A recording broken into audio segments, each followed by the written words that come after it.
10,000 रुपए की रिश्वत लेते पटवारी रंगे हाथ गिरफ्तार। लोकायुक्त पुलिस ने कार्रवाई करते हुए रतहरा हल्का पटवारी धीरज पांडे को 10,000 की रिश्वत लेते रंगे हाथों गिरफ्तार किया। शिकायतकर्ता द्वारा कराए जा रहे बाउंड्री निर्माण में अवैध रूप से आपत्तिकर रिश्वत मांगी थी, जिसकी शिकायत के बाद लोकायुक्त ने आज पटवारी को रंगे हाथों दबोच लिया।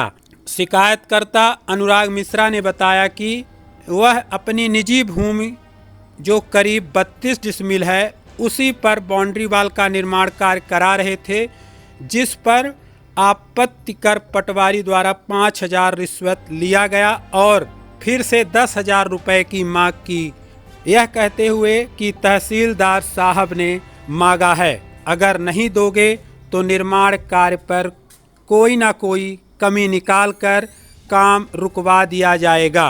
लोकायुक्त टीम के द्वारा शिकायत के बाद रंगे हाथों पकड़ा गया। पटवारी धीरज पांडे पटवारी हैं रतहरा हल्का के ये, इनको आज अनुराग मिश्रा ये प्रॉपर्टी डीलिंग का काम करते हैं, इनकी शिकायत पे आज 10,000 रुपये की रिश्वत के लिए ट्रैप किया गया है।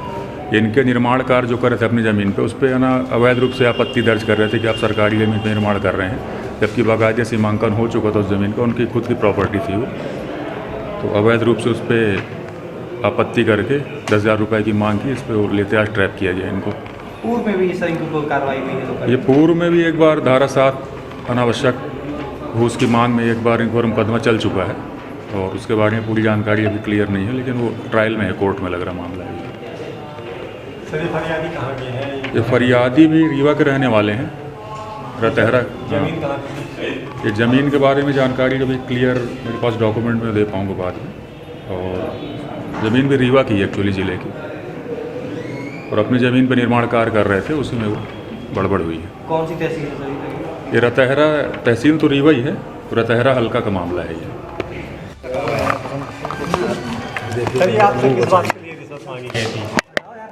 रिंग रोड के बगल में एक ज़मीन थी जो हम और प्रकाश नारायण सिंह दादा जो हैं, तो उनके नाम एग्रीमेंट था उस ज़मीन का, और उस पर हम काम कर रहे थे, बाउंड्री वाल वगैरह बनवा रहे थे। पटवारी साहब को पहले भी इस ज़मीन के नामांतरण संबंधी और कई चीज़ों संबंधी हमसे 1.5 लाख रुपये ले चुके हैं उस ज़मीन के लिए। जी।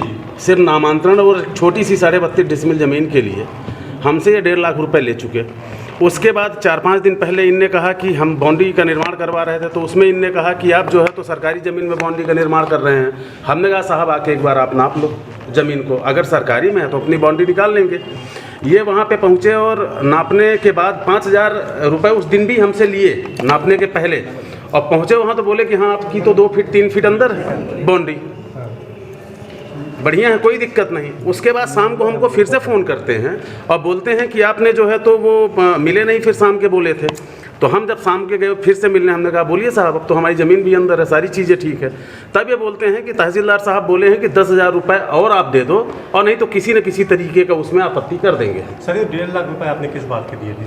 1.5 लाख रुपये इस बात के लिए हमसे कि एक तो नामांतरण के नाम पे कि नामांतरण करना है, हमको सब कुछ करना है उस पर, और विभाग का तहसीलदार साहब का या जो भी वहाँ पे हैं विभाग के कर्मचारी, उनको घूस देना है या कुछ भी देना है। हमसे मांगते चले गए, हमारी ज़मीन थी, हमने कहा ठीक है भाई कोई दिक्कत नहीं, आप करवाओ उसको। इस वजह से लिए ये बात तब उठी जब अब ज़्यादा होने लगा, हद पार होने लगा कि इतना पैसा देने के बाद भी, अगर बाउंड्री मेरी ज़मीन के अंदर होने के बाद भी, अब अगर उसमें अगर पैसे की डिमांड की जाती है 5,000 रुपये लेने के बाद भी, सिर्फ आपको हमने यस करने के लिए कि आप देख लो हमारी अंदर है बाउंड्री, उसके लिए हमने 5,000 रुपये इनको दिया। फिर 10,000 की डिमांड की वजह से फिर हमको कोई दूसरा सहारा मिला नहीं। हमने कहा निश्चित रूप से मैं शिकायत करूँगा। अभी तक आप 1.5 लाख रुपये इनको दे चुके थे पहले पूर्व में भी? जी। किस तहसील का मामला ये? किस तहसील का मामला? ये रतहरा का मामला है, रिंग रोड का रतहरा का मामला।